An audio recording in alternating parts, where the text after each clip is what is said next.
Hello everybody and welcome to another episode of Time About the Movies Flashback. And today we're flashing back to November 20th, 1987. And we've got 7 movies to look at in general. We have a mixture of a lot of things. A re-release of a classic Disney film. The sequel to Michael J. Fox's comedy from a couple years ago, Not Back to the Future. We have a Barbra Streisand Richard Dreyfuss movie. A movie based off of one of the most controversial books of the time. A Prince movie that I had no idea was even that until I was literally putting this together, so I think you can pretty much tell if I saw the movie or not. But we also have what I think is probably one of the best picture winners of all time. So we have a lot of movies to get to here, so let's go ahead and jump right to it. Let's go to a movie first that I've talked about several times on the show because it's one of my favorite movies of all time, and that is, of course, Disney's Cinderella.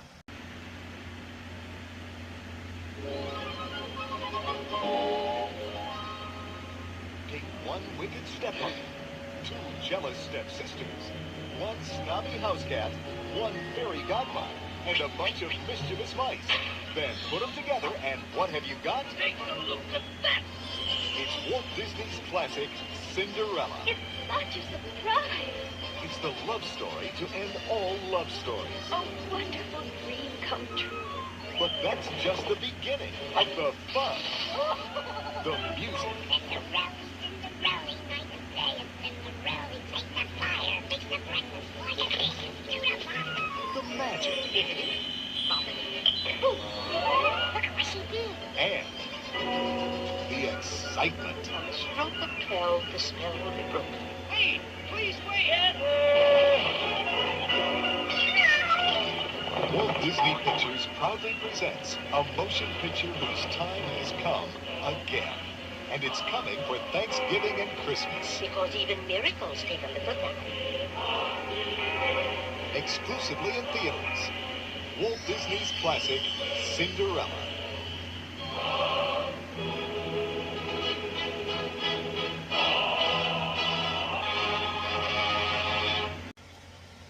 Literally, there's nothing more I can add to this movie that I've already not talked about in other videos. I mean, in the Reviewing Network talks about, I talked about this as one of my favorite movies of all time because it is one of my favorite movies of all time.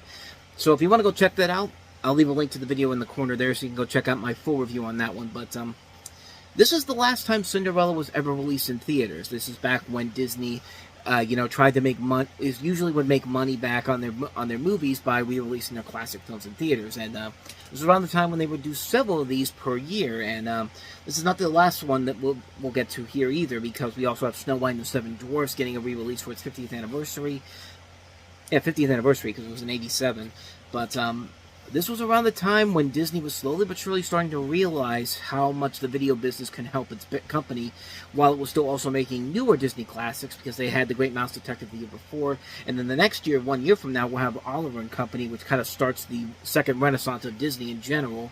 But no new animated releases for '87, so release a classic Disney film, and why not Cinderella? I mean, really, there's not much more I can add to it that isn't already in my original review. So, like I said, hit the link in the corner, check that video out. Cinderella is one of my favorite movies of all time.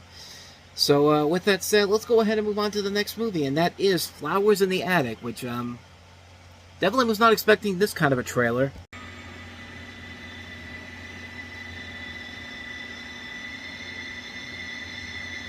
They have come to seek refuge. Secrets are kept.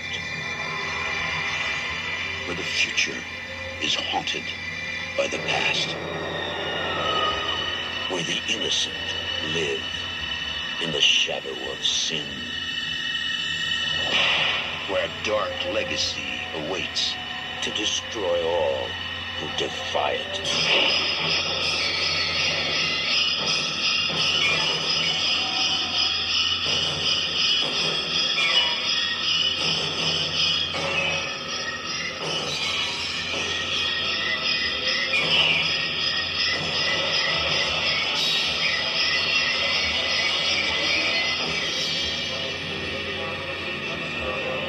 One truth they have yet to face. My God, is the terror no one could imagine.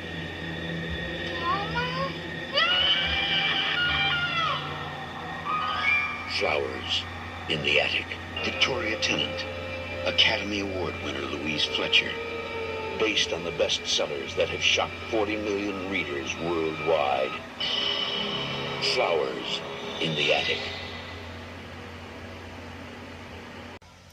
Yeah, did not expect us to go the full horror movie trailer thing, but and again, this is kind of a horror movie in general, but more of it all, it's a psychological drama, this is of course based off of the controversial 1979 book of the same name, in which you have four youngsters who, after the death of their father, are held captive in the attic of their abusive grandmother's sprawling estate by their cruel and manipulative mother. You have Victoria Tennant, Louise Fletcher, and Christy Swanson, one of her earliest film roles, directed by Jeffrey Bloom, who gave us Blood Beach in the same decade. Yeah, this is a very odd film, to say the least, because they make significant changes from the book in general, and the original story was so controversial on its own merits, and so you finally get this movie made, and it's just really, really odd in the film in general. What's interesting is that Wes Craven was actually attached to direct the film at one point, and it had completed a draft, but the producers didn't like the approach to his incest-laden storyline, and the incest-laden storyline they added to that. So they basically turned it over to Jeffrey Bloom, the director of this film, and I don't think there's really a good way to tell this story without going into that specific aspects in general, because yeah, it's very ewy, if you will. There was actually a 2014 Lifetime version of it, and yet somehow they made that even worse. Like, I couldn't believe, I didn't think it would be able to top how ridiculous this movie was, the '87 one. But leave it to good old Lifetime to really show how twisted and sadistic they can really get with it. At least this one was at least trying to somewhat capture the spirit of the original book, but neither one of these movies can really do that. I mean, a lot of these movies around that time couldn't really do that in general. I mean, Endless Love was a perfect example of a movie that was completely going against everything that was supposed to happen in the book, and it was criticized heavily because of it, but that still became a hit, as did this movie in general. It was the second highest grossing film that weekend, and did make its budget back. It really wasn't a big budgeted film in general, but still made $15 million overall, which isn't that bad for a film with a small budget like this. But yeah, I don't think there's really any way to really make this story work in the big screen, especially with the way that this is with what's actually in the story in general. But so I guess maybe if there's a version to tell it with, this is probably the one to do it. But even then, there's still nothing about this movie that makes it worth it in the end. It's just really, it's a really hard story to adapt, and for a number of different reasons. And I guess if this is the way you're going to do it, this is probably about as close as you're going to get to it by getting it right, if you want to even call it that, if you will. But yeah, not much more to say about that one. Flowers in the Attic, not certainly not as interesting as you think it would be. But let's get back to some stuff that actually could be good. Here's Barbra Streisand and Richard Dreyfuss starring in a film together called Nuts. But it's only a piece of paper. And you can't make me nuts that way, no matter how many times you sign it. Initially, the patient was withdrawn, silent, almost catatonic, completely uncooperative. Boston's a very weird guy. I flashed and he wouldn't even look. Now, how about you, Levinsky? You weird, too? It must be okay. I'm looking. You think I'm one of the guys trying to put you away? They don't pay you to turn me loose, do they? What do you guys do, work on commission? Do you want me to represent? You want to get nuts? Okay, let's get nuts. Obviously, I had to throw in the Batman reference in there, but this has nothing to do with Batman, unfortunately. But you have the story here of a high-class call girl killing a customer in self-defense. To avoid scandal, her parents tried to have her declared mentally incompetent. Not helping matters that she is very distrustful of everybody, including a court-appointed attorney, played by Richard Dreyfuss, and is very disrupted during her court hearings. So this is an R-rated film directed by the guy that did Norma Ray, Cross Creek, and had recently done Murphy's Romance, based off of a play of the same name. But probably the most bizarre thing about this movie isn't even with the movie itself, is that around this time, animation was slowly but surely making a comeback, and Warner Brothers, in their beautiful wisdom of how to sell a movie, how to sell animation to people, decided to throw in a new Daffy Duck short called The Duckstercist in front of Nuts. This R-rated film has a Looney Tunes short playing at the beginning. Looney Tunes short playing at the beginning of it in theaters. What which just goes to show you that even back when Warner Brothers actually cared about the Looney Tunes, they had no idea what the hell to do with the new material they have here. But some notable things about the actual movie is that this was actually the last film featuring Carl Malden. This was also the last film featuring Robert Webber. Also, this was also the last Leslie Nielsen movie where he didn't star in a comedic role. Like, this was his last non-comedic role before The Naked Gun kind of turned his career around in general. So, yeah, it's a very, very interesting movie on a number of different levels, and it works because of the two leading actors. You know, Barbara Streisand and Richard Dreyfuss really do work off each other very well, but at the same time, though, the script can get a little bit too pretentious for its own good. It gets a little stuck of its own you-know-what, and really does not overall work as a good thriller in general. A good, not a thriller, but a good overall story in general. It is a very interesting character study about Barbara Streisand and Richard Dreyfuss, and I do think that's definitely one of the strongest things about the film in general. And it does pace itself pretty well, like a film that is trying to, like, you really want to know what's going on. Like, why is this person always acting this way? Why is Barbara Streisand acting this way? Why is Richard Dreyfuss? How much longer can he take with this? And for the most part, the film works pretty well. I think it is a very, very solid film overall that does have its merits in the acting abilities of its leading stars in general. Is it a perfect movie? Not exactly. It's a film that does, like I said, get a little bit too pretentious for its own good. But for the most part, it works mostly because of the actors involved in it. I think the actors keep it together. I think there is a lot there to admire about the film. It's a good film. It's a good film in general. Could have been a better film, but for what it is, I'll gladly take it for what it is. So with that said, let's go ahead and move on to the next film we have here, and that is Teen Wolf 2. College, you're in the big time. It means changes. Dead frog. Jerk. In Todd Howard's case. Feeling a little furry in there, buddy? I don't howl. Big changes. You don't see any fangs, do ya?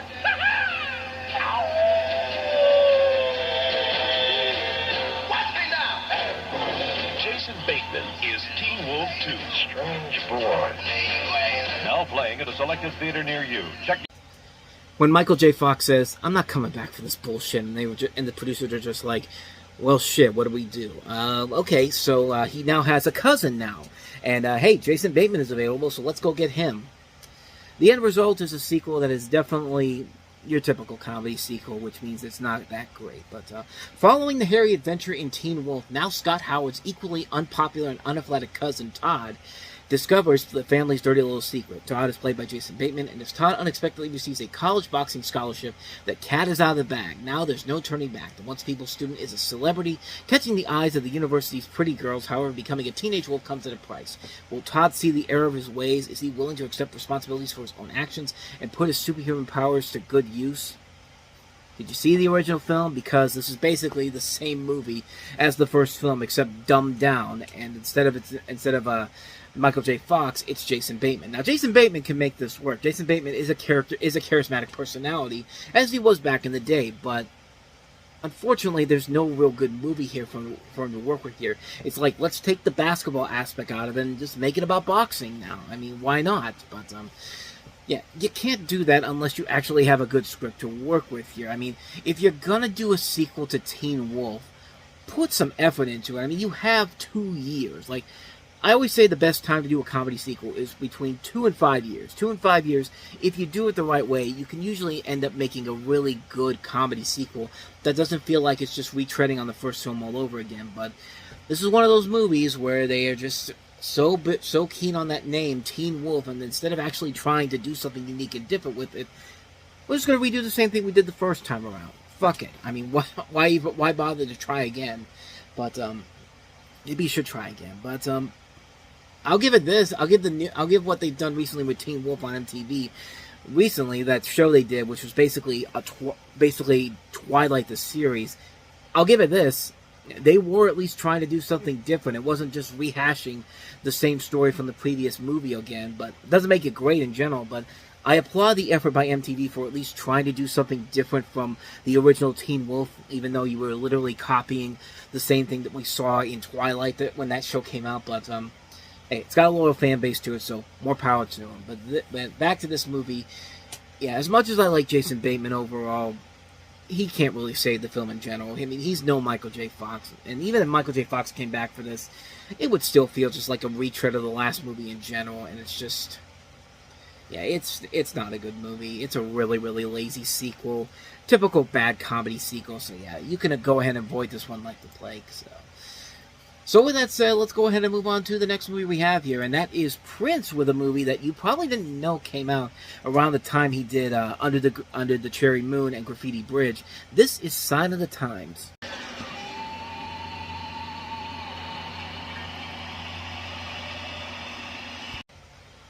Yeah, I literally had no idea this was a Prince movie before I did the research on finding that trailer and found it right there. So you can pretty much tell I never saw the film in general, but this was made in 1987 to capitalize on his growing success in Europe. Prince touring extensively to promote the album with the same name. Sales increased accordingly. However, the U.S. remains restrained to his latest album as sales begin to drop. It was at this point that Prince decided to film a live concert promoting the new material, eventually for North American theatrical distribution. But despite critical acclaim, the movie was a box office bomb. Which, I mean, really, I haven't seen the movie, but considering that we had Under the Cherry Moon and Graffiti Bridge is sandwiched between with this in the middle is kind of like a sandwich.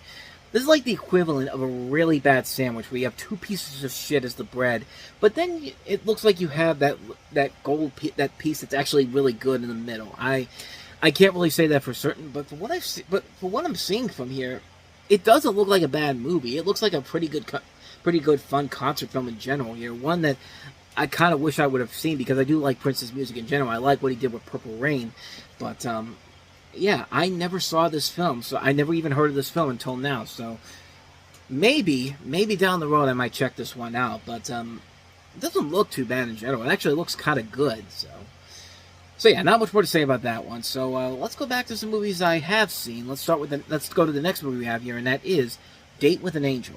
You're invited on a very special date. A date with romance. Who wouldn't fall in love with you? A date with excitement. A date with adventure. A date with magic. This holiday, make a date to see the one movie you don't want to miss. Michael Knight, Emmanuel Bayard. Date with an Angel, rated PG. Starts Friday at theaters everywhere. From the same director that gave us Friday the 13th Part 4, Jason Lives, which was the first self-referential film in the Friday the 13th series. It's a pretty good movie in general, but we're still about a year away from that. But this was his follow-up film, where you have an aspiring conductor, Jim Saunders, engaged to a spoiled rich girl named Patty Winston. But the morning after his bachelor party, Jim wakes up hungover to discover a broken-winged real-life angel in a swimming pool. Now the secret of Jim's heavenly house guest is out, and he must deal with his dangerously jealous fiancée, his explorative future father-in-law, a group of friends with an outrageous business plan, and an impossibly beautiful angel who must balance the wrath of God with the discovery of French fries. Can an earthbound mortal be passionately touched by an angel and still find a way to live happily ever after? My God, that sounds like the most bizarre film I've ever heard of, and the film doesn't quite go down that route. In fact, there are some ideas in here that are very intriguing. Like, Emmanuel Bayard, I think, is very good as the angel in general here. You have Phoebe Cates in here. David Dukes is also in here playing the father figure of the guy's fiance. And I wish I could say the movie was good, but it's one of those movies where there is a good idea here in general, but just not enough execution in the long run to make for a very intriguing film. I mean, there's a lot of ideas here that could work here. I mean, the concept is very fun in general, but I think it also doesn't help that the limitations to this for the PG rating in general.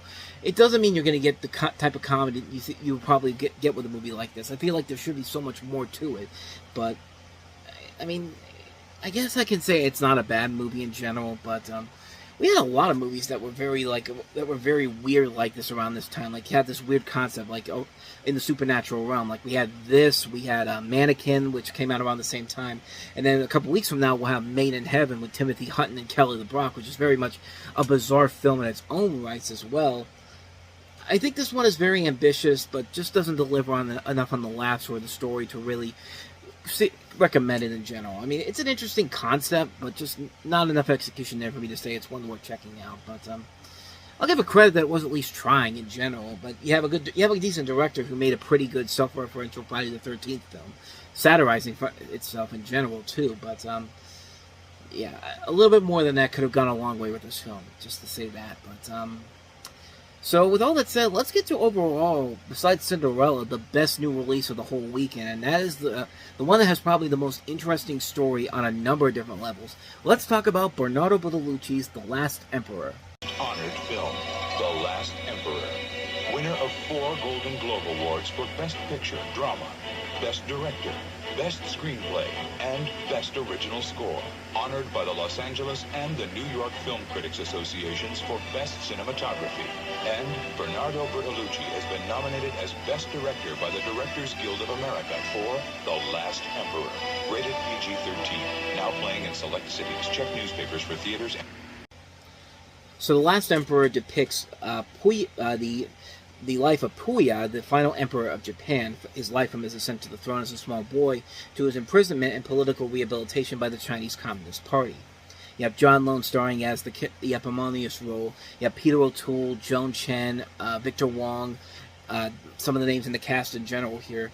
And it's a movie where, you know, we kind of delved into this on several other videos, most notably my video about David Putnam, because he was the head of Sony around the time. So if you're going to go check that video out, I'll leave that link in the corner so you can go check that out as well. But what's interesting about this is that, you know, David Putnam had all these movies he produced for Sony. None of them were really big hits, but most of them were not bad movies. They just weren't financial successes. Yeah, you had your misfires here and there with stuff like Ishtar, Leonard Part 6, but, you know, it was a very tumultuous time for the Putnam era at Sony, especially when you consider Ghostbusters 2. But it brings us back to The Last Emperor because it was one of the few notable successes that happened around then. Because here's what happened. The company, Hemdale Film Corporation, had acquired all the North American distribution rights, and the producer, Jeremy Thomas, raised a large sum of the budget himself. Hemdale, in turn, licensed the theatrical rights over to Columbia Pictures, who were initially reluctant to release the film, and only after shooting the film, Columbia eventually decided to agree to the film. And it had a weird run in theaters, too, because it didn't enter the weekend box office top 10 until well into its 12th week, and at that point, the film had reached number 7 at the box office, and this was the weekend before it eventually got nominated for several Oscars. But following that week, it just continued to linger around there, and were it not for that late push, it would have joined films like The English Patient, Amadeus, and The Hurt Locker as the only Best Picture winners to not enter the weekend's box office top 5 since they were first recorded in '82. So really think about it. This movie had no real Oscar push financially until almost a quarter of the way through its theatrical run, and didn't start making any ground until nearly a week before the Oscar nominations were announced. For a movie like that to gain as much traction after such a slow rate, especially one nominated for several Oscars, is really impressive stuff. Usually, movies like this almost get immediately the Oscar buzz, even months before the nominations even come out. But this was right in the final days leading up to the nomination being revealed. And it eventually did become a sleeper hit at the box office. I mean, not just at the box office, but also at the Academy Awards, because it ended up winning 9 Academy Awards, including Best Director, Best Adapted Screenplay, and, of course, Best Picture, in a year when you had so many bigger, high-profile releases like Broadcast News, Moonlighting, Fatal Attraction, Moonstruck, Hope and Glory, among the Best Picture nominations. It was this film, Last Emperor, that had the biggest night of the Oscars after all doing it only what Gigi 29 years prior did by winning all 9 of its Oscar nominations. I mean, Lord of the Rings, Return of the King, clean sweeps in 2003. Titanic swept its nominations in 1997. And a lot of the questions are, was the movie worth it?